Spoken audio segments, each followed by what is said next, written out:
Okay.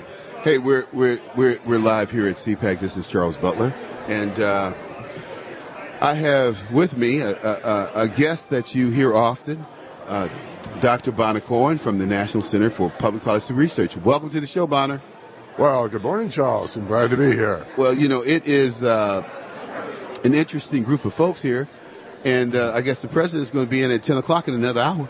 Right. Vice President Pence spoke last night. Right. And President Trump is supposed to speak shortly after 10 o'clock. Right.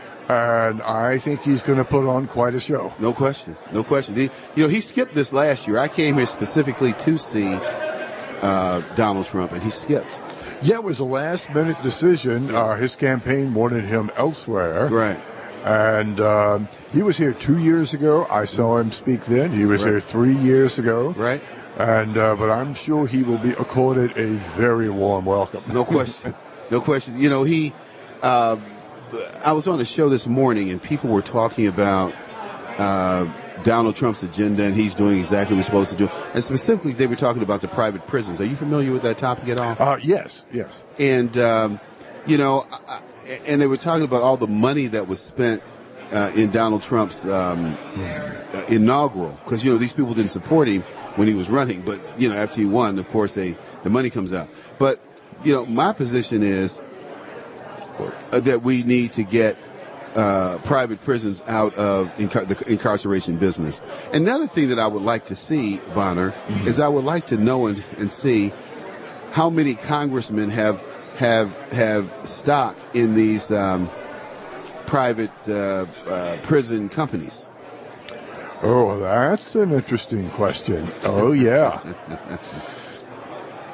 Yeah, you're not supposed to, on paper, have any conflict of interest whatsoever when you're deciding whether to have or not to have, whether it's private prisons or anything else.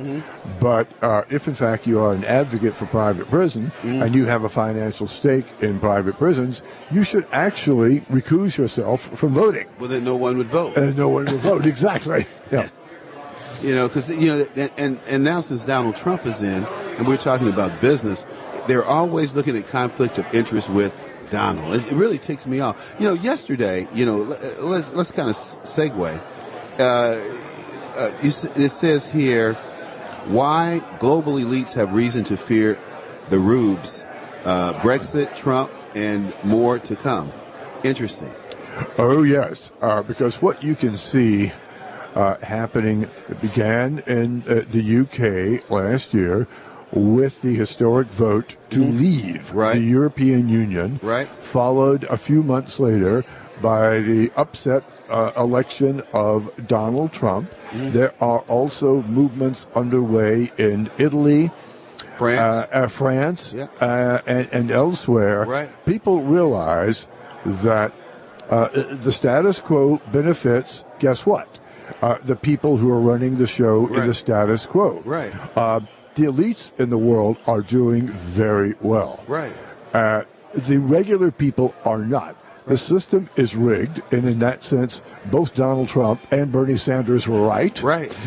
They drew different conclusions from that, but their observations were right on the money. No question. And so what you're seeing happening now is that ordinary people are rising up, realizing that their taxpayer money, such as it is, because their salaries have been frozen for God knows how long, that money is going to spend an awful lot of things which actually harm them. Well, you know, look at the refugee program. Yes, exactly. Look at this resettlement of these undocumented children that are coming here. That's exactly right. In Chicago, we have 177 beds full of unaccompanied minors. They feed them, they clothe them, they bus them to their schools, they provide them with tutoring and medical care.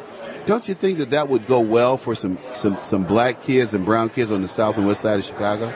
Oh, yes. And while you mentioned Chicago, I'm sure you saw the news item yesterday. Which one? The Chicago school system has decided that it's going to warn children about the threat to them posed by President Trump's rounding up illegal aliens. Now, this is a school system which has failed and failed completely. The children and the parents of Chicago, not for years, but for decades.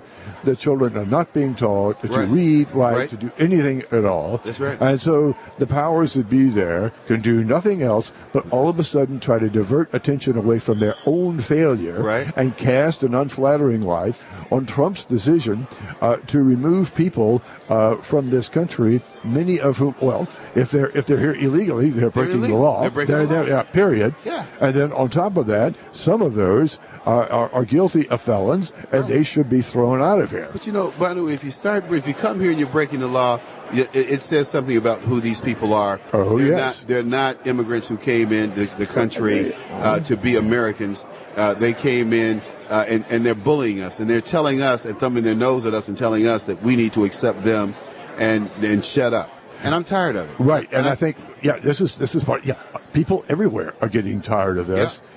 And of course, until very recently, namely until January 20th, these people thought, hey, we can get away with it. The Obama administration didn't enforce the immigration laws.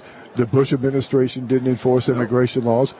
In large part, the laws are there on the books to deal with this. But if those laws are not enforced, through such utter nonsense along the U.S.-Mexican border as catch and release. It's crazy. It's totally crazy. And Trump has done away with that already. He's going to put them in those private prisons. Absolutely, yeah. Well, Bonner, this is a different kind of format, so we're going to segue to another guest. But I always appreciate you coming on the show and taking the time to be with us. I really do. I enjoy being here, Charles, as always. Thank you, sir. Thank you. Appreciate it.